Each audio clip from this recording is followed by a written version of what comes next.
Bonjour tout le monde, nouvelle vidéo aujourd'hui sur ma chaîne YouTube. J'espère que vous allez très bien. Aujourd'hui, j'ai décidé de vous montrer mon setup pour ma saline et ma cache. J'ai plusieurs setups, je vais en avoir plusieurs, mais présentement, c'est ce que j'ai fait. C'est là où j'en suis, fait que je vous montre ce que j'ai de préparé pour le chevreuil.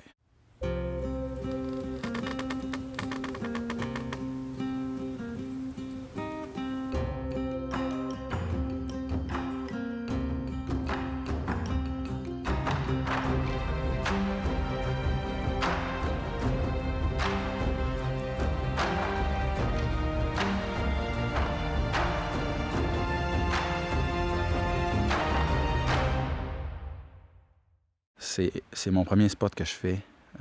C'est la seule saline que j'ai faite cette année. Fait que la saline est juste en bas ici. Je me trouve dans une forêt de bois franc. Bois dur, mature de ce côté-là. Ici, c'est toute la jeune repousse.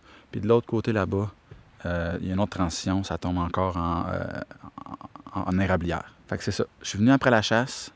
J'ai fait le tour de mon territoire. Puis j'ai essayé de trouver où est-ce qu'il y avait un buck là, qui avait passé au moins 2 puis 3 fois en même place. Parce que là, c'était les premières neiges. Fait que justement, je pouvais voir s'il y avait quelque chose qui avait passé dans les derniers jours. Je vous dirais que, mettons, je me suis donné un 4-5 jours au moins après la neige, puis qu'il en reste encore pour voir justement des traces, pas juste les traces de la veille, là, des traces d'au moins 4-5 jours.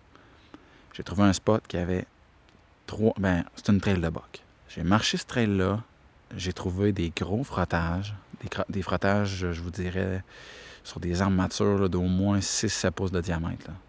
De quoi de beau. Les traces que j'avais pognées ici, c'est vraiment eux qui ont descendu jusqu'ici. Fait que ce buck-là descend ici. Il s'en va probablement à l'étang. Puis aussi, il y a un jeune bûcher juste de l'autre côté. Fait que probablement qu'il transige. Il va voir là-bas. Puis il doit se nourrir de glands de chêne sur le top. Je sais pas, là, mais il se tient là. Des gros frottages. Là, j'ai fait ma saline. Puis je devais décider où est-ce que je m'installe. Regardez autour. J'ai regardé moi aussi. Il y a peut-être un arbre là qui peut m'intéresser, sinon, il n'y a absolument rien. Fait que je pouvais pas me mettre dans les airs. Retenez ça. Regardez toujours derrière vous. C'est quoi qu'il y a comme background? Moi, je le sais qu'en novembre, là, il n'y aura plus de feuilles. Le seul camouflage que j'ai trouvé, c'est la petite montagne ici, avec les capes de roche qu'il y a là. Je me suis fait une plateforme au sol et je me retrouve à être... Si je suis assis sur ma chaise, parce que je vais m'emmener une petite chaise, si je suis assis de ma saline, mettons, juste pour dire que la petite butte de la montagne juste là couvre. C'est mon background. Fait qu'il n'y a rien. Il n'y a pas de ciel en arrière. Fait que ce que ça fait, c'est que je suis couvert de mes mouvements. Pas juste devant moi. Fait que c'est bon de pas être juste camouflé par en avant. C'est bon d'avoir un background. Je suis aussi surélevé. Fait que je suis pas dans un trou. Parce que l'odeur va chercher à tourner dans le trou. Fait que je pouvais pas m'installer, par exemple, à l'autre extrémité en baisseur. Fallait que je cherche à être plus en hauteur. Une autre chose à vérifier, puis à penser quand on s'installe pour le chevreuil, mon accès est là. Ma saline est là. C'est sûr que je ne descends pas là en bas pour aller mettre des odeurs. Fait que je vais arriver de par là quand je vais chasser. Ce que ça fait, c'est que je ne dérange pas le secteur que je vais chasser. Pour ce qui est de mon accès, là, j'attends que les feuilles tombent. Il en reste à tomber. Ça ne me donne rien de faire ça tout de suite. Après ça, je vais venir avec un râteau, même mes bottes, puis je vais juste tout dénuder le sol jusqu'au chemin principal. Fait que quand je vais arriver, je vais parquer mon 4 roues vraiment plus loin.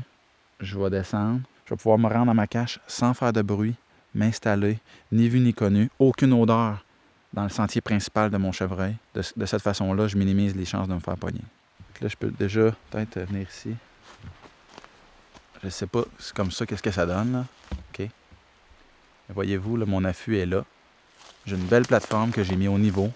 Pour un tir à l'arc, c'est important, je veux dire, d'être relativement pas pire, là, au niveau. Puis là, regardez, ma saline est de l'autre côté là-bas. De la plateforme au bloc de sel, j'ai 15 mètres.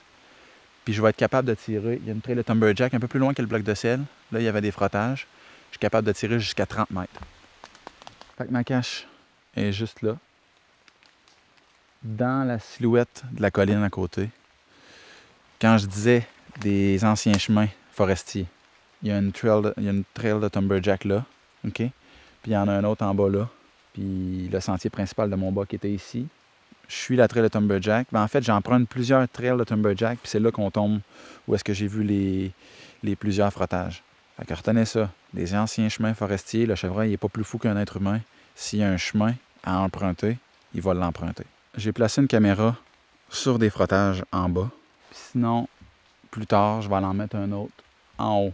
Où est-ce que mes frottages? Parce que ça, là, ce spot-là, que j'ai trouvé en haut, avec plusieurs frottages, ça va être un spot que je vais aller à la Pointe Noire ou au 12. J'ai une grande visibilité. Je suis vraiment dans une érablière. C'est pas de la jeune repousse comme ici, là. C'est juste des gros arbres distancés. Je peux voir 2, 3 puis 400 pieds devant moi. Fait que ça va être un avantage. Fait que vraiment, ces frottages-là, j'y touche pas. Ça va être juste au poudre noir. Ici, je me suis installé pour l'arc. C'est une passe naturelle. J'ai mis une saline parce que j'avais le goût de voir du chevreuil. À chaque fois que vous vous rendez sur votre site, attendez qu'il annonce une pluie. C'est ça. Donc, vous allez voir, vos odeurs vont être complètement lavées par une grosse pluie. Ça va vous aider pour votre chasse, c'est sûr. Avant d'aller chasser, c'est important de déterminer si votre vent est bon. Mettons que là, par exemple, ici, là, j'ai dit tantôt, je chasse une saline, OK? Fait que j'ai mon bloc de sel en bas. Ça va être en fonction de ça que je vais établir mon vent. Fait que la saline, moi, par rapport à ma saline, c'est sûr que mon odeur ne devrait pas s'en aller vers mes pommes, mettons, puis ma saline. Si c'était le cas, ben à la minute qu'un chevreuil va arriver là, il va me sentir, puis même que mon odeur va être déjà là avant qu'il arrive. Fait que quelqu'un qui va arriver pour se rendre au site, mon odeur va avoir été poussée là toute la journée. C'est garanti qu'il va me sentir. Donc, idéalement, mon vent, si je prends comme exemple ici, mon vent, idéalement, il faudrait tout que ce soit un vent tendance comme ça. Je pense que ça va être un vent ouest, comme ça. Sinon, qu'est-ce qui pourrait être bon? Un vent de côté, comme ça. Fait que toute mon odeur va être poussée par là. Puis l'odeur du ciel aussi. Fait que le chevreuil qui va arriver comme ça, ben, il ne pognera pas mon odeur. Tous les vents qui vont être tendance, je crois, là, j'ai pas regardé, tous les vents qui vont être tendance ouest, comme ça. Autrement, mon odeur, si je suis ici comme ça, puis que je chassais avec un vent dans le dos, toute mon odeur s'en va directement d'où est-ce que le chevreuil arrive. Donc, l'accès principal, moi, je le sais, c'est ici en bas. La trail, la descend là, puis à part de la montagne, ça, c'est l'accès principal à mon site à pâter. Ils peuvent arriver de là, mais généralement, ces Kodak, là, tu le vois, ils descendent toujours de là, puis ils s'en vont là-bas, puis après ça, ils remontent. Fait que dites-vous toujours, le vent, jamais vers l'accès, l'entrée du chevreuil ou dans une passe. Si vous êtes dans une passe, vous savez tout ce qui arrive, jamais le vent qui pousse par là et jamais le vent qui pousse vers votre saline. Pour ceux qui veulent mettre, mettons, des odeurs à une saline ou à un site que vous allez chasser, dites-vous toujours qu'une nouvelle odeur, c'est pas très bon. Fait qu'habituez-vous à utiliser les mêmes produits, commencez avant la chasse, très tôt. Puis les vêtements, c'est la même chose. Essayez de toujours avoir les vêtements avec... Tu sais, pas avoir un vêtement de travail une fois avec de l'huile dessus ou je sais pas. Pas un gros changement dans l'odeur. Essayez toujours d'avoir vos vêtements assez propres, des vêtements qui n'ont pas d'odeur de lavage. Si c'est le cas, essayez d'avoir toujours la même odeur de lavage. C'est niaiseux, mais le chevreuil va s'habituer, puis ça va être moins pire. Mais retenez ça, si vous mettez une odeur pour l'attirer, comme un cidre de pomme, une odeur de vanille, commencez d'avance, puis essayez de rester avec la même odeur, pas arriver juste avant la chasse puis changer d'odeur, sinon c'est sûr que le chevreuil va se douter de quelque chose. J'ai hâte de voir ce qui va se passer ici. Mais là, c'est ça. Là, c'est sûr que cette année, là, je vais avoir quelque chose où est-ce que j'ai trouvé le tas de frottage. Là. Quand je vais y aller, je vais vous le montrer. Je ne veux pas aller là pour le fun parce que c'est un domaine vital. Probablement qu'il y a un buck qui passe là une fois par jour. Là. C'est pas des jokes, là. Fait que je ne veux pas aller là pour rien. Quand je vais y aller, probablement que ça va être à la chasse. J'ai même pas besoin de retourner, je le sais. J'ai eu confirmation. Je l'ai faite. L'année passée, c'était le même. Si ce buck-là est encore vivant, si c'est le buck que j'ai vu à Saline-là, il est gros en tabarouette, puis il passe là souvent. Là. Fait que je redescends plus là. J'ai pris les cartes dans le Kodak. D'ailleurs, si j'ai quelque chose, ces photos, c'est sûr que je vais vous le montrer. Puis on s'en retourne par là pour pas retourner déranger. Puis là, ça fait déjà longtemps que je suis ici. Je suis venu vraiment pour faire une vidéo. Mais on est 1 mois et plus avant la chasse, fait que ça me dérange pas. Mais là, je vais commencer à être plus méticuleux.